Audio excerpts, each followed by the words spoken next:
Control. Control, push men away.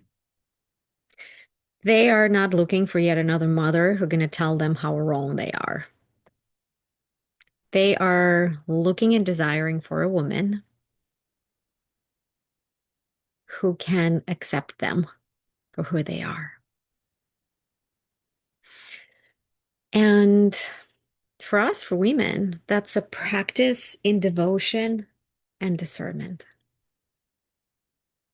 Because control is a product of fear and ego. And what behind control is I know better, and you have to do it the way I know. But when we cross this invisible line, in a way, we're canceling another person's existence. And nobody wants to feel that way. That is not appealing. That doesn't create safety. That doesn't help you to open up and actually experience the beauty of who you are. In Tantra, there is a beautiful saying that I see God or goddess in you, and I see the best in you. And in Tantric philosophy, this is the reverence and the entry point into relationship. And it requires enormous amount of consciousness and self-awareness. Because people jump into relationship to heal their traumas, to heal their experiences where they didn't get love, they were not understood. So very often unconsciously we just project onto each other a bunch of things. But when we come into consciousness, when we come into this devotion and reverence with the attitude, oh my God, this is a universe, this person. And it took them an incredible amount of resilience to get here and be here with me. And they are choosing me among 9 billion of people. Like, that's a miracle. And I have so much compassion for all of our journeys because I grew up witnessing my grandparents living in a constant fight where my grandma would criticize my grandpa about everything. And he was wrong about how he eats, how he walks, how he put a nail into the wall. Like she would ask him to put a nail and then she'd stand next to him and telling how wrong he's doing that. And I was a little kid growing up around that. And even though, even being a child, I knew that that's wrong. But our mind, our brain is like a sponge, especially when we're growing up. And we just copy. We copy those behaviors. We copy those energetics.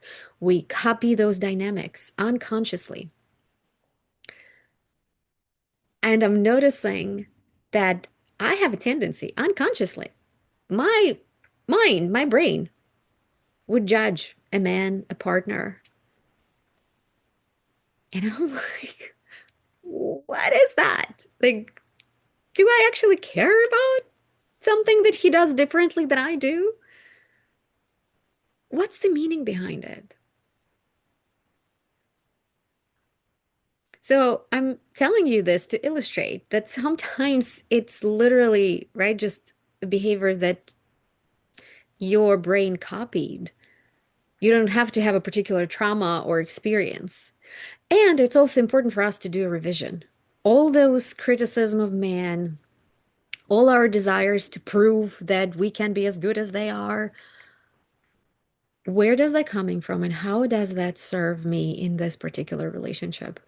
Do I see that this behavior creates more closeness or this behavior actually causes enormous pain and heartache for me or for him or for both of us?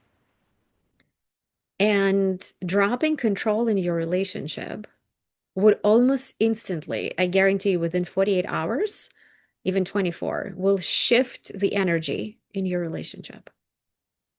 Like, even if to yourself in your own head, you accept him the way you are, you let him do things his own way, you practice trusting that he will show up in his higher masculine, in his empowered masculine, and you trust into that man within him versus dissecting his mistakes and his shortcomings, you will see that his behavior will change. And this is the power of the feminine that actually we're afraid of. Because when his behavior will change, you're going to have a challenge to accept his love and devotion. And that's a challenge for the feminine, for women, to practice receptivity and inner knowing that, yes, I am the queen and I'm worthy to be treated with so much care and kindness.